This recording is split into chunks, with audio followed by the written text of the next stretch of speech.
ইরহামহুমা কামা রাব্বায়ানি সগীরা। সুবহানাল্লাহ। এই দেখেন আজকে মাহফিল মরহুম শুকুর আলী মাতাব্বর সন্তানরা বেঁচে আছে, তার জন্য আজকে দোয়া করতেছে। এই যে এতগুলো মানুষকে তারা ডেকেছেন, কি জন্য ডেকেছেন? বাবার জন্য দোয়া করার জন্য ডেকেছেন। সুবহানাল্লাহ বলেন। আরে এই সন্তান যদি নামাজি না হয়ে খারাপ মানুষ হতো, মসজিদ বানাইতো নাকি? কি বলেন? মসজিদ বানাতো? এই যে স্টেজে ওঠার আগে ভাই আমাকে বলেন, হুজুর আমি দোয়া করেন আমরা একটা মাদ্রাসা বানাবো, একটা এতিমখানা করব। মনটা কত বড় দেখেছেন? কত অসহায় দুস্থ দরিদ্র লোকেরা লেখাপড়া করতে পারে না, এতিমখানা একটা খুললে সেখানে বাচ্চারা লেখাপড়া করবে। কেমন সওয়াব আমলনামায় পাবেন আপনাদেরকে ছোট্ট একটা হাদিস শোনায়। কষ্ট হচ্ছে আপনাদের? আল্লাহ নবী বলেন, আস-সাঈ আলাল আরমিলাতি ওয়াল মিসকিন কাল মুজাহিদি ফি সাবিলিল্লাহ ওয়া কাল কায়িমি লা ইয়াফতুর ওয়া কাস সাইমি লা ইফতির আও কামা ক্বালা আলাইহিস সালাতু ওয়াস সালাম। এতিম মিসকিন বিধবাকে যদি কেউ সাহায্য করে, মহান আল্লাহ তাআলা তার আমলনামার মধ্যে মুজাহিদের সওয়াব লিখে দেন। সারা রাত তাহাজ্জুদের নামাজ পড়লে যে সওয়াব হয়, এতিম বিধবাকে সাহায্য করলে তাহাজ্জুদের সওয়াব আল্লাহ আমলনামায় দান করে দেন। এমনকি সারা বছর বলে নফল রোজা রাখলে যে সওয়াব হয়, এতিম আর বিধবাকে সাহায্য করলে মহান আল্লাহ পাক সারা বছর নফল নামাজের সওয়াব দান করে দেন, নফল রোজার সওয়াব দান করে দেন। কোথায় টাকা খরচ করেন? জায়গাও তো খুঁজে পান না। আপনার আবুল তাবুল জায়গায় টাকা খরচ করেন, যাচ্ছেন রাস্তাঘাটে মাজারে গিয়ে টাকা দিয়ে দিলেন।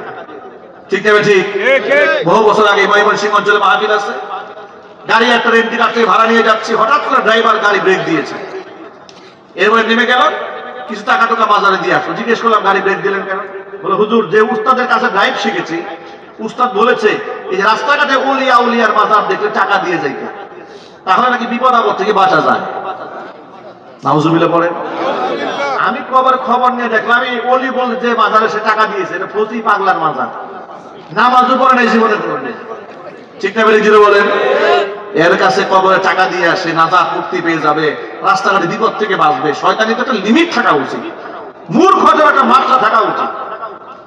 আপনার টাকা আছে, আপনি একজন ঋণগ্রস্ত ব্যক্তিকে দেন, একটা গার্মেন্টস শ্রমিককে দেন, একজন অসহায় মানুষকে দেন, দরিদ্র মানুষকে দেন, প্রতিবেশীকে দেন, বিধবাকে দান করেন, এতিমখানায় দান করেন, মসজিদ মাদ্রাসায় দান করেন, ফায়দা হবে। আচ্ছা আপনারা বলেন তো, টাকার দরকার কি মরা মানুষের না জিন্দা মানুষের? তাহলে কবরে যে টাকাটা দিলেন, মরা মানুষের টাকা দিয়ে কি করবে আপনার? কোনো ফায়দা নাই। বলেন আপনার উচিত ছিল তার জন্য দোয়া করা। ঠিক কিনা বলেন? উচিত ছিল আপনি তার কবরের সামনে যাবেন, গিয়ে বলবেন, আসসালামু আলাইকুম ইয়া আহলাল কুবুর, আসসালামু আলাইকুম দার কওমিল মুমিনিন ওয়া ইন্না ইনশাআল্লাহু বিকুম লাহিকুন। দোয়া করেন।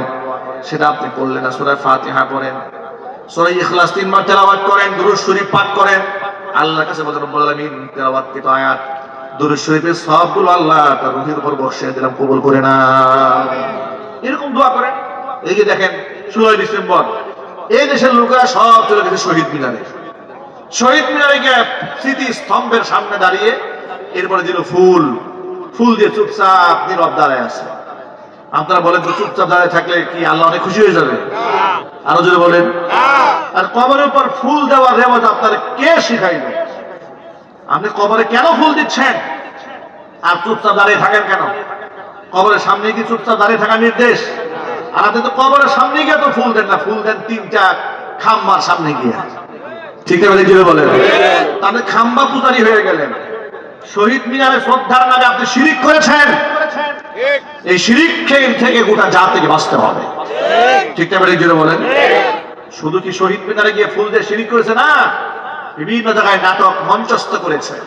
সেই নাটকের মধ্যে রাজাকার বানিয়েছে, মুক্তিযোদ্ধা বানিয়েছে। রাজাকারের সিমটম কি? মাথার মধ্যে টুপি, মুখের মধ্যে দাড়ি। ভণ্ডামিতে লিমিট থাকা উচিত। রাজাকারের চরিত্র কেমন ছিল, তারা কারা ছিল, এই জাতির কাছে কিন্তু বর্তমানে ছবি আছে। ঠিক না ঠিক? 71-এর রাজাকারদের মুখে দাড়ি ছিল না, মাথায় টুপি ছিল না, মুখের মধ্যে মোটা মোটা মুছ ছিল। মানে বর্তমান যেমন আমাদের যে বুদ্ধিজীবী গুলো আছে না, এই টাইপের আর কি। বুদ্ধিজীবীরা নিজের কৃপা চাবার জন্য সুকৌশলে সিনেমায় রাজাকারের চরিত্র দিয়েছে দাঁড়িয়ে যুবকদেরকে, যাতে করে কেউ বুঝতে না পারে গোটা জাতিকে একটা মিথ্যা প্রতারণা করে ভুল ইতিহাস শোনাইয়া গোটা জাতিকে মিথ্যার উপর ডুবাই রাখা হয়েছে। সচেতন মুসলমানকে ঐক্যবদ্ধ হতে হবে। দাড়ি রাসূলের সুন্নাহ, টুপি রাসূলের সুন্নাহ, এর সাথে তামাশা আমরা করতে দেব না ইনশাআল্লাহ। আপনাদেরকে আমি বলে দিলাম, বাংলাদেশে আপনি যে প্রান্তে দেখবেন যে দাড়ি আর টুপি নিয়ে তামাশা নাটক করা হচ্ছে, অশ্লীল ব্যঙ্গ বিদ্রুপ করা হচ্ছে, পায়ে স্যান্ডেলটা করে ওখানে ফেরা শুরু করবে। কথা বলে না কেন? কোনো আওয়াজ নাই, কোনো কথা নাই। আপনি বলবেন আইন শৃঙ্খলা রক্ষার বাহিনীকে নিয়ে আসবেন, টাইম নাই। আগে জুতা পিটা করবেন 1 ঘন্টা। ঠিক না? ঠিক। রাসূলের সুন্নাহর সাথে কিসের তামাশা? মুসলমানের সন্তান হয়ে তাহলে লজ্জা হয় না? তুমি ধর্ষকের চরিত্র দাড়ি বা টুপিওয়ালা মানুষ থেকে বাবা নিয়ে দিয়েছো। আবার দেখলাম কিছু কুলাঙ্গা বাংলাদেশ থেকে বিতাড়িত হয়েছে জুলাই আগস্টের আন্দোলনে। একটার নাম হচ্ছে নিজুম মজুমদার, শহীদ আল্লামা সাইদি রহমাতুল্লাহি আলাইহির ছবি, আর তার ডাস্টবিনের উপরে দিয়ে পা দিয়ে লাথি মারতেছে। নাউজুবিল্লাহ বলবেন না? আলেমদের সাথে বিয়াদবি করার কারণে গোষ্ঠী সহ দেশ থেকে পালাইছে। কলিজায় আগুন লাগে নাই। কেন আগুন লাগে নাই জানেন? কারণ দেশ থেকে তো লক্ষ লক্ষ কোটি টাকা বিদেশে চুরি করে পাচার করছে আগেই।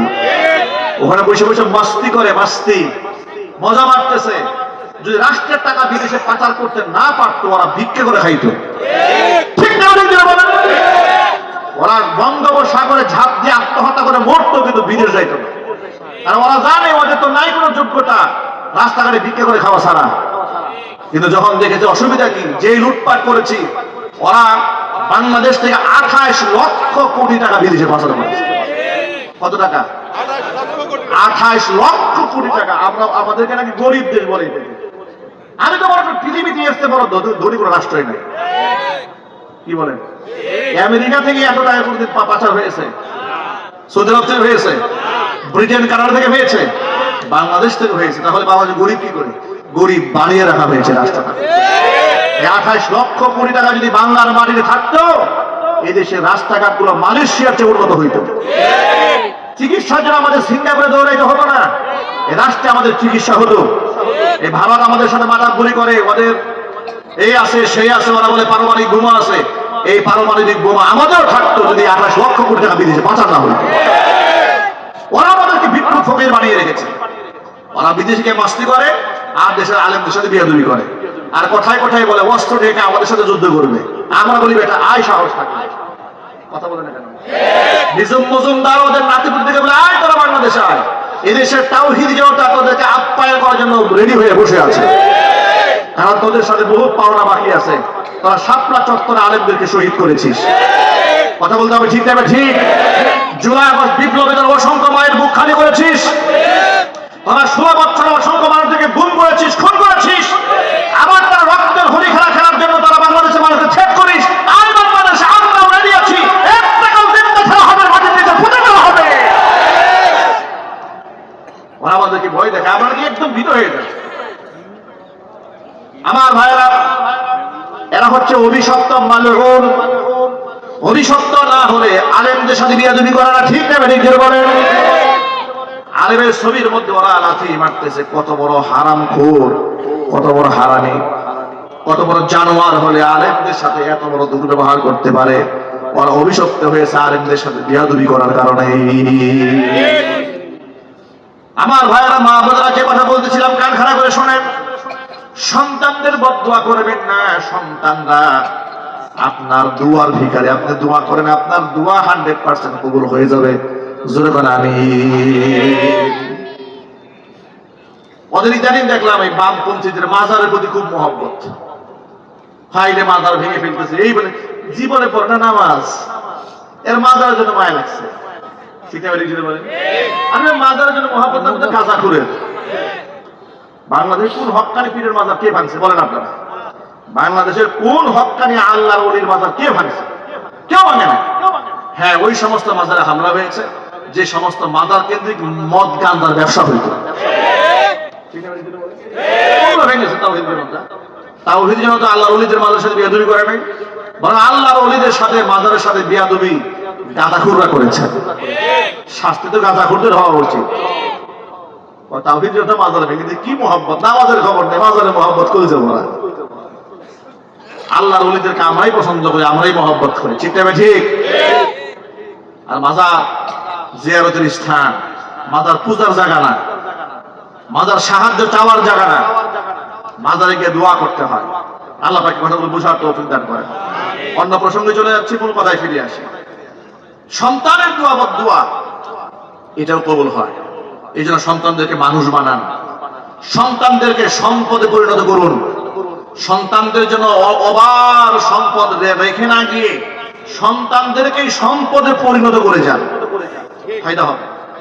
সন্তানের জন্য আপনি ব্যাংক ব্যালেন্স করলেন, টাকা করলেন, জমি করলেন, কোরআন শেখান নাই, হাদিস শেখান নাই, মরে যাবেন তো মরেন। এরপরে দেখবেন আপনার সন্তান আপনার রেখে যাওয়া সম্পদ দিয়ে গাদার আসল বসাইছে। ঠিক কিনা যেটা বলেন?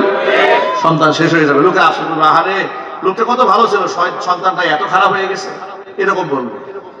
আর সন্তান যদি নামাজি হয়, তার আচরণে আপনার জন্য দোয়া আসবে, মানুষ আপনার জন্য দোয়া করবে, অমুকের ছেলে অমুক মাশাআল্লাহ কত ভালো হয়েছে, দোয়া করবে। আল্লাহ পাক যেন বুঝার তৌফিক দান করেন। মা বোনদেরকে নবী করিম সাল্লাল্লাহু আলাইহি ওয়াসাল্লাম দ্বিতীয় নাম্বার বললেন, ওয়াতাকফুরনাল আশীর, তোমরা স্বামীর নাফরমানি করো। আর স্বামীর নাফরমানি করে এটা তো বর্তমানে একটা কালচার রূপ নিয়েছে, ট্রেডিশন। স্বামী যদি শাসন করে বউর একটা ধমক দেয়, বউ দেয় 3 ধমক, পাওয়ার বেশি, মারাত্মক। এরপরে কথা না শুনলে কদিন পর লাগে ঝগড়া, এরপরে ডিভোর্স, তালাক। আর গার্মেন্টসে চাকরি করে, বিভিন্ন ফাংশনে চাকরি করে, এদের পাওয়ারটা আরো বেশি, ব্যাপক পাওয়ার। আমি তোমারটা খাই না পড়ি, ঠিক না? ঠিক দিলে বলে বিশাল বড় আরেক মুশকিল। মা বন্ধুকে বলছি, মায়েরা বলে না স্বামীর সাথে বেয়াদবি করবেন না, গুস্তাখি করবেন, স্বামীকে শ্রদ্ধা করেন। নবী করিম সাল্লাল্লাহু আলাইহি ওয়াসাল্লাম বলেছেন, স্বামী সন্তুষ্ট এই অবস্থায় যদি কোনো স্ত্রী মারা যান, মহান আল্লাহ পাক ওই নারীকে জান্নাত দিয়ে দিবেন। আপনি কেন আপনার স্বামীকে গালমন্দ করেন? আপনি সাজুগুজু করবেন আপনার স্বামীর জন্য, কিন্তু না, স্বামীর জন্য না সেজে উনি অফিসের বসের জন্য সাজেন। আমি সব মা বোনদের কথা বলি না, কিছু মা বোনদের চরিত্র এটা আছে না নাই? স্বামীর জন্য সাজে না, সাজে কার জন্য? অফিসের বসের জন্য। স্বামীর সামনে অনেক বাজে আচরণ করে, আর বসের সামনে গিয়ে হাসতে হাসতে জিন্দগি শেষ। ঠিক না? ঠিক। লা হাওলা ওয়ালা কুওয়াতা ইল্লা বিল্লাহ। এদের পরকীয়া তৈরি হচ্ছে, ব্যভিচার তৈরি হচ্ছে। আর আপনি বলেন আমার বস খুব ভালো, এত ভালো, আমার বস আমাকে এত গুরুত্ব দেয়, আমাকে ছাড়া খায় না। হঠাৎ করে মায়ের চেয়ে মাসির যখন দরদ বেশি হয়, বুঝবেন ডাল মে কুছ কালা। আপনার বস যখন আপনাকে ছাড়া খায় না, বুঝতে হবে এটা বস না, এটা শয়তান। ঠিক না? বলেন। পুরুষ বস আবার মহিলা সেক্রেটারি কিভাবে রাখে? তাতে পুরুষ অ্যাসিস্ট্যান্ট থাকা দরকার, সে পুরুষ না রেখে রাখছে মহিলা। কি আশ্চর্য কারবার! আপনি পুরুষ রাখেন, পুরুষ মানুষ না, উনি পুরুষ রাখবেন না, উনি অ্যাসিস্ট্যান্ট মহিলা রাখতে হবে। কেন ভাই? আর বলে স্যার আমার এত আদর করে, স্যার প্রায় সময় আমাকে পার্কে দাওয়াত দেয়, সিনেমায় দাওয়াত দেয়, আমাকে ছাড়া একটা স্যার একটা সিনেমাও দেখে না। কত মহব্বত স্যারের সাথে। নাউজুবিল্লাহ পড়েন। আল্লাহ পাক এই ফিতনা থেকে আমার মা বোনদেরকে হেফাজত করুন। সাথে সাথে আমি আবার ভাইদেরকে বলছি, প্রিয় ভাইরা, আপনারা যদি স্ত্রীর প্রতি জুলুম না করেন। ইসলাম কিন্তু ব্যালেন্স করেছে। একদিক থেকে স্বামীর প্রতি শ্রদ্ধাশীল হতে বলেছে, স্বামী আনুগত্য করতে বলেছে, আবার স্বামীকেও বলে দিয়েছে ওয়াশিরুহুন্না বিল মারুফ, খবরদার তুমি আমার স্ত্রীর সাথে জুলুম করতে যেও না। তার হকের ব্যাপারে তুমি যত্নবান হও, তার চিকিৎসার ব্যাপারে যত্নবান হও, তার পোশাকের ব্যাপারে যত্নবান হও, তার অধিকারের ব্যাপারে তুমি যত্নবান হও। আমরা আমাদের মা বোনদের আবেগকে প্রাধান্য দেব, তাদের পছন্দ অপছন্দকে প্রাধান্য দেব। একটা হাদিস বলে আমি বয়ান শেষ দিকে নিয়ে যাবো ইনশাআল্লাহ। আমরা কিন্তু আমাদের স্ত্রীদের আবেগকে মূল্যায়ন করি না, ভালোবাসাকে মূল্যায়ন করি না। মেজাজ খারাপ আমরাও কম দেখাই না। স্ত্রী ফোন দিয়েছে, অফিস টাইম ফোন দিয়েছে, জানো না এটা অফিস টাইম, মেজাজ খারাপ, ফোনটা কেটে দিয়েছে। বান্ধবী ফোন দিয়েছে, বলে অসুবিধা নাই, বলো আমি ফিরিয়ে যাই, সব বেরো তো একটু কথা বলে নেই। কি বলেন?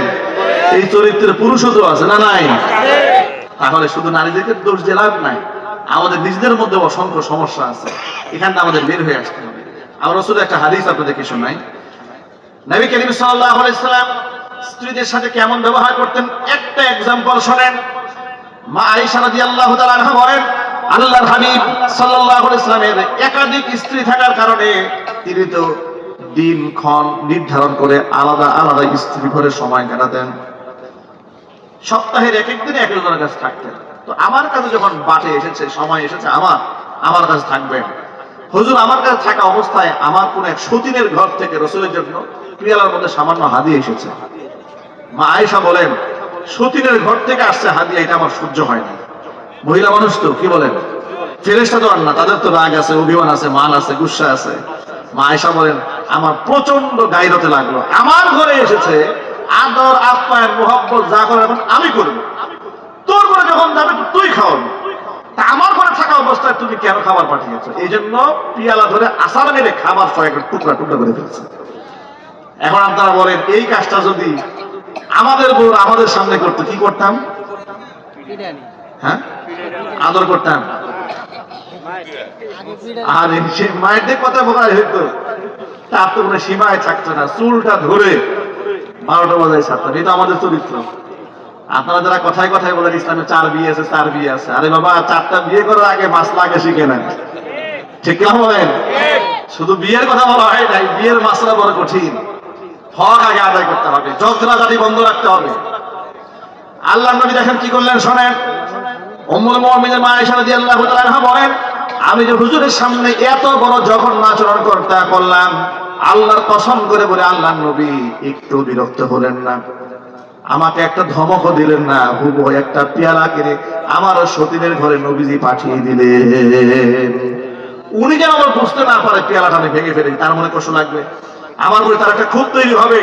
রাসূল সেই সুযোগটা দিলেন না, ওইরকম একটা পেয়ালা কিনে দিলেন, আমাকে ধমকও দিলেন না, আমার রাগটাকে তিনি মূল্যায়ন করলেন, আমার গায়রতটাকে তিনি বোঝার চেষ্টা করলেন। চিৎকার দিয়ে বলেন আল্লাহু আকবার। আর আপনি বলেন, হুজুর 4 বিয়ে করছে, তা আমার 4 বিয়ে করলে সমস্যা নাকি? বেটা তোর মতো এরকম আদর্শ হয়ে নেই আগে, ঠিক কিনা বলেন? এই একটা এক্সাম্পল যদি বুঝে থাকেন, মাঝে মাঝে আমাদের স্ত্রীদের রাগ আমাদের হজম করার যোগ্যতা অর্জন করতে হবে। তারাও অভিমান করতে পারে, রাগ করার অধিকার শুধু আপনার একা না, যে আমি শুধু রাগ করবো তিনি শুধু রাগ ভাঙাবেন, আমি শুধু মেজাজ খারাপ করবো তিনি শুধু সহ্যই করে যাবেন, না, আপনাকে এককভাবে সেই অধিকার দেওয়া হয়নি। মান অভিমান স্ত্রীরও আছে, স্বামীরও আছে। আপনার রাগ অভিমান যদি উনি বছরের পর বছর সহ্য করতে পারেন, উনার অভিমান আপনার সহ্য করতে হবে না? এবার একটা হাদিস শুনে আপনাদেরকে, বেশি কষ্ট হচ্ছে আপনাদের? আল্লাহর নবী কি বলেন শোনেন, এই হাদিসটা যদি মনে রাখেন, এটা আল্লাহর কসম, যদি এই হাদিস আপনি মনে রেখে আমল করতে পারেন, আপনার ফ্যামিলি থেকে স্বামী স্ত্রীর ঝগড়া কম পক্ষে হলেও 95% শেষ হয়ে যাবে। একদম ভবিষ্যৎবাণী করে দিবেন। এই পয়েন্টটা যদি মনে রাখতে পারেন, রাসূলের এই হাদিসটা বলবো আমি, থাকে বাদ দিতে আরেক সময় বলবো, বলবো। আল্লাহ নবী কি বলেন শোনেন, হুজুর বলেন, ইন্নাল মারআতা খুলিকাত মিন জিলাইন ইদা আকামতাহা কাসারতাহা ওয়া ইদা ইসতামতা'তা বিহা ওয়া ফিহা ইওয়াজুন আও কামা ক্বালা আলাইহিস সালাতু ওয়াস সালাম। মহিলাদেরকে আল্লাহ তাআলা স্বভাবজাত ভাবে পুরুষের বাঁকা হাত থেকে তৈরি করেছেন। মুহাদ্দিসে হাদিসের 2টা তরজমা করেছেন, কেউ বলেছেন বক্র হাত দিয়ে তৈরি করেছেন, কেউ তরজমা করেছেন বক্র মেজাজ দিয়ে নারীদেরকে তৈরি করা হয়েছে। তাহলে যেখানে নারীদের তৈরি করা হয়েছে বাঁকা মেজাজ দিয়ে, তা আপনি কেন সোজা বানাবেন বলেন তো?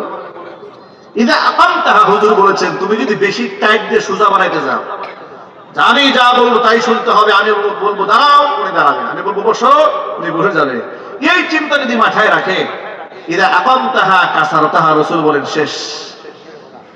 এটা তো যেহেতু বানানোই হয়েছে বাঁকা, তুমি বেশি টাইট দিয়ে সোজা করতে যাবা, সংসার শেষ, তালাক হয়ে যাবে। আর যদি ওয়াইদা ইসতামতা'তা বিহা, যদি এর নিয়ে তুমি একটু সুখ স্বাচ্ছন্দ্যে জীবন যাপন করতে চাও, ইসতামতা'তা বিহা ওয়া ফিহা ইওয়াজুন, এর মধ্যে বক্রতাটাকে মেনে নিয়েই তুমি সংসার করো। মনে রাখবেন, আপনার স্ত্রী দেখেন রাগ হয়ে গেছে, মেজাজ খারাপ হয়ে গেছে, বাচ্চাটা তো বুঝতেছে না, আপনি তখন ধরে নেবেন যে আল্লাহ ওরে বানাইছে এরকম, বাস ঝগড়া শেষ, ঠিক কিনা যেটা বলেন? আর যদি মাথায় এটা রাখেন, না আমি এটা বললাম ও এটা বললো কেন, আপনি তখন মাথার মধ্যে রাখবেন আল্লাহ ওরে বানাইছে এরকম, তখন দেখবেন ঝগড়া শেষ। পুরুষটার কথা মনে থাকবে ইনশাআল্লাহ, বলেন, পিটাপিট বন্ধ হয়ে যাবে ইনশাআল্লাহ। দেখবেন মাঝে মাঝে আপনার তর্ক করবে, আপনার সাথে তর্ক করবে, আপনি সাইলেন্ট, ব্যাস চুপ হয়ে গেলেন, দেখবেন ঝগড়া ওখানেই শেষ। সে একসময় অনুতপ্ত হয়ে আপনাকে ফোন দিবে, আমার কাজটা করা ঠিক হয়, আমার ভুল হয়ে গেছে, সে অনুতপ্ত হবে। আর যদি সে একটু রাগ হয়েছে, আপনি একেবারে 600 ডিগ্রি মাত্রা আপনি গরম হয়ে গেলেন, অনুতপ্ত তো হবেই না। সে মনে মনে চিন্তা করবে, আল্লাহ এই শয়তানের মনে না কেন, লাগবে মারামারি। এরপরে বন্ধুর সাথে সম্পর্ক হবে, বন্ধু তো বন্ধুই, বুঝেন না, তখন বন্ধুর সম্পর্ক তো শয়তান করায় না, কে করায়? সে পার্কে ঘোরাতে নিয়ে যায়, সময় দেয়, কফি খাওয়ায়, আবার সাজুগুজু প্রশংসা করে, তোমাকে দেখতে দারুণ লাগতেছে তো। সে চিন্তা করে, আমার স্বামী বছরে একদিন আমার সুন্দর বলে না, আর আমার বস প্রত্যেক দিন আমার সুন্দর বলে, আমার বস কত ভালো, এরকম স্বামী যদি আমার হইতো। স্বপ্ন দেখে, আস্তে আস্তে পরকীয়া তৈরি হয়। এই যে ফাটলো তো আমরাই তৈরি করে দিই, কথা ঠিক নেবে ঠিক? এই সুযোগটা আমরা দেব না, ইনশাল্লাহ বলেন। বউর প্রচুর প্রশংসা করবেন, 1.5টা পর্যন্ত দেখতে ভালো লাগতেছে না, বলবেন মাশাআল্লাহ, একদম খুশি, তোমার রান্না বাড়ার গতি বেড়ে গেছে। আর যদি খালি বলছে যে তোমার দেখতে খারাপ লাগতেছে, তো আচ্ছা, আপনি তো আমাকে আগের মতো ভালোবাসেন না, আপনি তো বুড়া হয়ে গেছেন, তো রুচি নষ্ট হয়ে গেছে। এই ধরনের ফিতনা থেকে মহান আল্লাহ পাক যেন আমাদের সকলকে হেফাজত করে, জোরে বলেন আমিন। বন্ধুগণ, আমরা এখন দোয়া করবো ইনশাআল্লাহ, রাত অনেক গভীর হয়ে গেছে। মরহুম শুকর আলী মাতাব্বরের জন্য আমরা দোয়া করবো, এই মসজিদের জন্য আমরা দোয়া করবো। আপনারা অনেকে দান করেছেন, আপনার দানগুলো আল্লাহ তাআলা কবুল করেন, মঞ্জুর করেন, সকলে জোরে বলেন আল্লাহুম্মা আমিন। ঈমানের পথে অবিচল